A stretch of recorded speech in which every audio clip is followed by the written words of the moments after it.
जन्मदिन नक्षत्र अनुसार पालन करा जाय थाए। जन्म नक्षत्र जानिबा अत्यंत सहज। जो मसीह रे आपण जन्मग्रहण करिसेंती सेही मसीहार कैलेंडर प्रथमे आनिबे। कैलेंडर नथिले आपण गूगल रो डाउनलोड करि परिबे। उदाहरण स्वरूप एठी 2025 मसीहार कैलेंडर अछि। मार्च मास खोला अछि। जदि जड़े व्यक्ति 2025 मसीहा मार्च मासर 16 तारिख रे जन्मग्रहण करिसेंती एठी 16 तळ को आपण देखंतु 3 द्वितीया हस्ता एवं कन्या लेखा अछि। कन्या एठी राशि, हस्ता एठी नक्षत्र।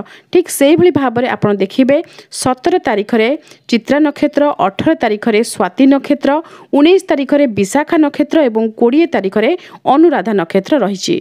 एही भली भाबरे अति सहज रे आपण नक्षत्र जानि परिबे। प्रत्येक दिन आपण जेतेबेले तारीख देखिबे तारीख तळकू नक्षत्र एवं नक्षत्र पाखकू राशि लेखा जाई थाए। राशि रो पछकू जहा लेखा जाइथिबो ताहा ही हेउची नक्षत्र। आपण जेउ मसिया जन्मग्रहण करिसेंती सेही मसियार कैलेंडर देखिकी आपण जन्म नक्षत्र निश्चय बाहर करि परिबे।